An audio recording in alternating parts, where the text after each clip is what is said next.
certo, e nós vamos fazer contato com o jornalista, integrante da Frente em Defesa da EBC e da Comunicação Pública, Jonas Valente. Bom dia, Jonas. Bom dia, muito obrigado pelo convite, bom dia a todas e todos que nos ouvem nesse momento. Jonas, na última terça, na verdade no dia 16 de março, a reunião do Conselho de Ministros do governo de Jair Bolsonaro sacramentou a inclusão da Empresa Brasil de Comunicação, a EBC, no Plano Nacional de Desestatização. Eu queria que você falasse a respeito disso, também como está sendo articulado o movimento, que inclui trabalhadores da EBC, mas não só, também existem outras entidades, outros movimentos, outras personalidades que também estão junto dessa resistência, né, à privatização da EBC. A Frente em Defesa da EBC é uma rede que reúne, como você colocou, não somente trabalhadores, mas movimentos sociais, entidades de pesquisa, coletivos de cultura. E a gente tem uma grande preocupação porque o governo federal, ao incluir a EBC, que é a Empresa Brasil de Comunicação, que é a empresa responsável pela TV Brasil, pela Rádio Nacional, Rádio MEC, Rádio Nacional da Amazônia, pela Agência Brasil, que é uma agência que abastece milhares de veículos em todo o país, né? Essa empresa, segundo o governo, ela não só pode ser privatizada, como ela pode ser extinta, né? A fala dos representantes do governo foi: vamos estudar, mas se não houver o que vender, a empresa pode ser liquidada, a exemplo do que já está acontecendo com a Ceitec, que é uma empresa de tecnologia do governo federal que está sendo extinta.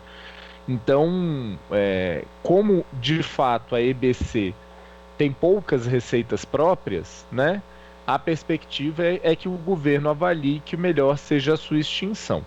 E isso é um problema muito grave por uma série de motivos. Em primeiro lugar, a Empresa Brasil de Comunicação, ela faz o sistema público de comunicação. E a nossa Constituição diz que a radiodifusão e os meios de comunicação no Brasil devem ter 3 sistemas. O privado, que pode ser tanto com fins lucrativos quanto sem fins lucrativos, o público e o estatal. O estatal são as emissoras dos governos, da Câmara, do Senado, do STF, e o público, a EBC é quem faz, né? Por meio dos seus veículos públicos. Então, a EBC é um mandamento constitucional. Por que isso? Exatamente para que haja um tipo de comunicação que não seja somente voltada para o lucro, né? A gente tem experiências aqui, como é o caso da Rede Brasil atual, que fazem uma comunicação não voltada para o lucro, mas não só no Brasil, como em todos os países do mundo, você tem corporações públicas que fazem isso, né? Que atendem o direito à informação dos cidadãos. Então, a EBC, ela é a concretização do que diz a Constituição, ela tem uma lei própria, e aí mesmo assim o governo quer fazer uma privatização no canetaço. E apesar de muitos problemas que inclusive a frente vem denunciando no governo Bolsonaro, ela não pode ser extinta, né? Eu tenho dito que assim, não é porque você discorda da condução do Ministério da Saúde na pandemia que você vai defender que o Ministério da Saúde tem que acabar. Não é isso. Pelo contrário, você precisa corrigir e fazer com que aquele determinado órgão público cumpra as suas funções estabelecidas em lei. E, na verdade, tem sido o maior argumento do governo, né, dizer que a EBC dá prejuízo. Só que a EBC não é uma empresa independente, né? Não é que nem um banco que tem ali as suas receitas, os Correios, né? E a gente também, obviamente, discorda da privatização dos Correios, da Eletrobras, que também foram incluídas aí no PND, e de qualquer outra estatal da forma como estão postas, né? Mas a EBC é uma estatal dependente. A mesma coisa que a Embrapa, por exemplo. É a mesma coisa que um ministério. Então, assim, se ela é dependente, se ela não tem as suas receitas, não tem como você dizer que ela dá prejuízo. Mas mesmo nessa situação, ainda tem sim uma fonte de recursos públicos, um fundo, que se o governo usasse, ele não precisaria desembolsar R$1 durante 5, 6 anos, né? Então o que a gente vê é que esse processo de privatização ele vem sendo feito com base em argumentos falsos, e é por isso que a frente se mobilizou e está se mobilizando para dialogar com a sociedade, com o governo federal e com o Congresso, de que esse caminho, tanto o caminho da privatização quanto da extinção, não pode ser tomado. Agora, Jonas, eu queria que você fizesse uma diferenciação, porque nem sempre as pessoas conseguem compreender a diferença entre a comunicação estatal e a comunicação pública. Você citou também, né, que a comunicação pública é importante em alguns países, inclusive países de corte liberal, como os Estados Unidos, que tem a PBS, ou o Reino Unido, que tem a BBC. Também queria que você abordasse a experiência da comunicação pública nesses outros países. Ótima lembrança, né? E eu mencionei nisso exatamente porque no Brasil o debate é feito de forma muito ruim, né? Ou seja, na verdade no Brasil a gente tem comunicação pública desde a década de 30, quando a Rádio MEC foi criada, né? Então não é uma coisa nova no Brasil.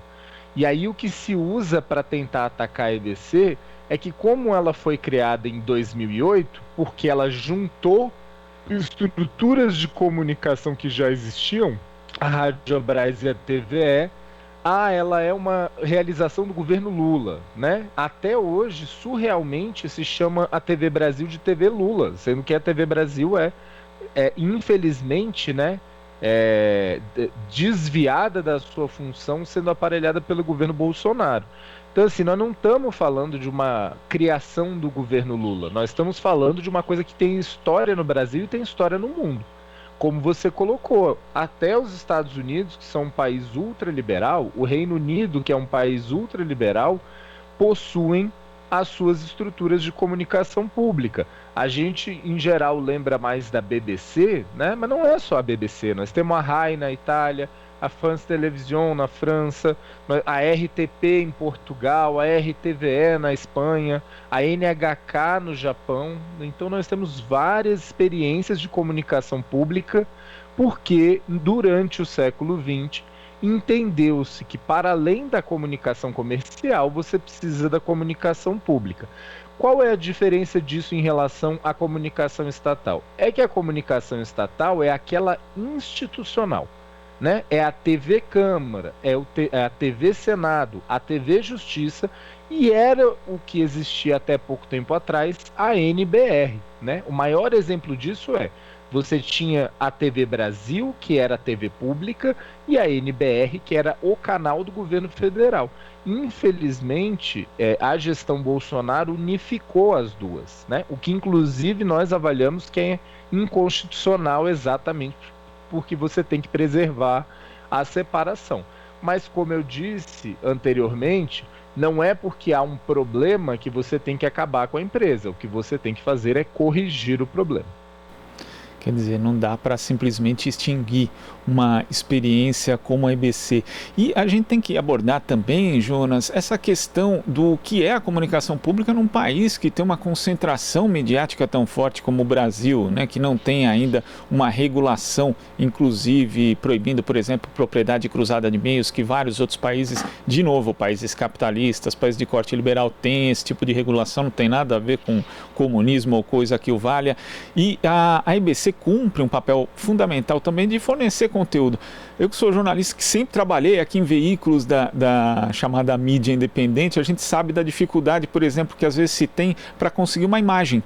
Né, uma imagem que você tem que pagar para uma agência e de repente a Agência Brasil tem lá um banco de imagens que você pode usar de forma gratuita, ou mesmo uma parte de texto, uma entrevista em áudio, uma entrevista em vídeo, né? E essa dificuldade também dos veículos da mídia independente, mas também de jornais do interior. São inúmeros jornais que usam o material da EBC porque tem essa possibilidade, tem esse acesso. Isso, nesse contexto de concentração midiática, é um serviço essencial para o país, Jonas.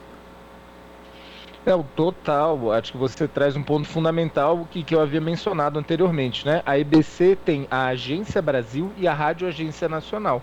Além disso, a TV Brasil, como você mencionou, ela disponibiliza o seu conteúdo para ser utilizado, né? Então, nós não estamos falando apenas dos próprios veículos da EBC. Em primeiro lugar, a EBC coordena a rede nacional de TVs públicas. Então, TVs estaduais dependem do conteúdo que a TV Brasil faz, né? E esses veículos, não só no interior, né?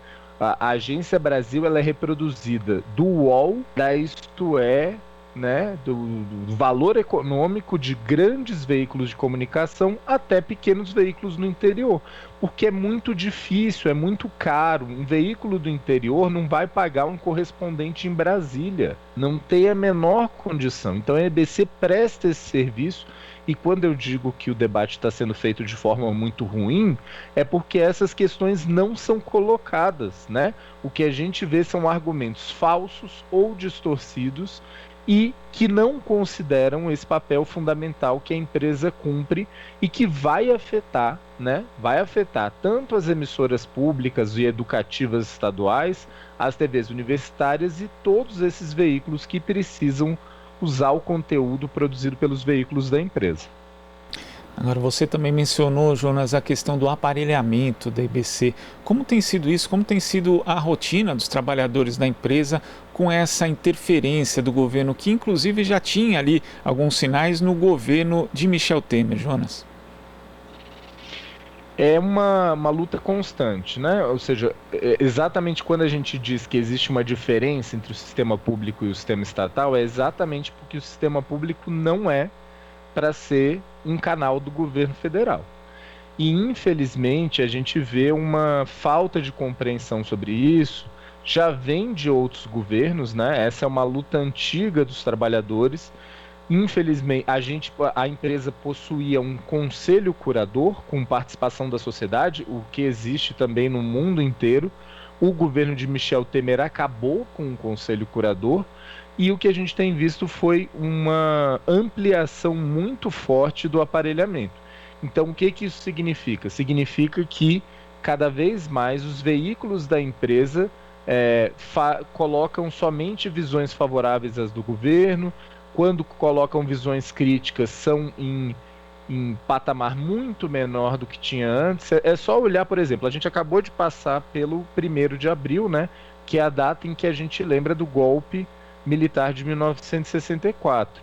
Se você abrir a Agência Brasil ou olhar a TV Brasil, você não vai ver pautas sobre, assim, problematizando o golpe, né? Você não vai ver grandes críticas ao governo Bolsonaro, e isso é um problema grave. Tanto os trabalhadores quanto a sociedade civil, a Frente em Defesa do EBC e outras entidades como o Fórum Nacional pela Democratização da Comunicação têm questionado isso, têm denunciado isso, inclusive para o Ministério Público, né, com representações. Os trabalhadores desenvolveram um relatório da censura. Os ex-ouvidores da EBC e outras entidades criaram uma ouvidoria cidadã da EBC exatamente para monitorar isso, e o que a gente tem visto é um aparelhamento, um governismo muito forte. Nós que somos trabalhadores, a gente passa por isso todo dia, e existe uma batalha cotidiana para que a gente consiga fazer jornalismo e jornalismo público, mas é algo que está muito difícil. Mas, reitero mais uma vez, né, não é porque há problemas que a empresa não deve existir, ao contrário, o que a gente precisa é corrigir os problemas. Isso é uma diferença muito concreta, porque eu lembro de outros períodos recentes, né, em que a EBC fazia inclusive matérias muito críticas ao governo de plantão ali, justamente por conta dessa diferença que você realçou anteriormente. O público não é igual ao estatal, e o que acontece hoje é uma subversão desse valor da comunicação pública no governo de Jair Bolsonaro. Exatamente. Eu sempre gosto de fazer a comparação com a universidade, né? Ou seja, infelizmente a gente tem essa incompreensão, inclusive dentro dos colegas comunicadores, né? Tem muita gente e exatamente porque a mídia, que infelizmente faz uma campanha contra a EBC desde quando ela foi criada, né? A mídia ajuda a difundir essa ideia de que é TV do governo federal, né? Ou seja, os meios de comunicação nem acertam o nome da empresa, é um negócio desesperador, né? A empresa chama Empresa Brasil de Comunicação, você só vai ver empresa brasileira de comunicação, às vezes iguala a EBC à TV Brasil, sendo que há outros veículos, então a gente tem uma desinformação muito grande sobre aquilo que a empresa faz, e isso dificulta com que a gente possa fazer o debate sobre o cumprimento dessa missão pública, que não é uma coisa na teoria, né? Não são os trabalhadores que estão falando isso, está na lei da EBC. A lei da EBC diz que ela tem que ter autonomia editorial em relação ao governo federal. Então, o que precisa ser feito é cumprir a lei. E, curiosamente, os órgãos de fiscalização, o Ministério Público, o Tribunal de Contas da União, eles não observam que a lei está sendo descumprida. Então, a gente está, sim, nessa disputa, e debates como esse que a gente está tendo aqui na Rádio Brasil Atual são muito importantes para que a gente possa explicar para a população, né, o que de fato é EBC, o que deveria ser EBC e por que ela não pode ser nem privatizada e nem extinta. Tá certo, Jonas. A gente vai continuar acompanhando esse movimento de resistência à privatização ou à extinção da EBC. Muito obrigado pela sua participação no Jornal Brasil Atual. Até a próxima. Eu que agradeço e termino convidando os ouvintes, se quiserem saber mais informações sobre esse nosso movimento, procurem no Facebook, no Twitter, no Instagram, Fica EBC ou Em Defesa da EBC. Muito obrigado e uma boa manhã e um bom programa a todos e todas. Igualmente, conversamos aqui com o jornalista, integrante da Frente em Defesa da EBC e da Comunicação Pública, Jonas Valente. Você está ouvindo Jornal Brasil Atual. As notícias que os outros não dão.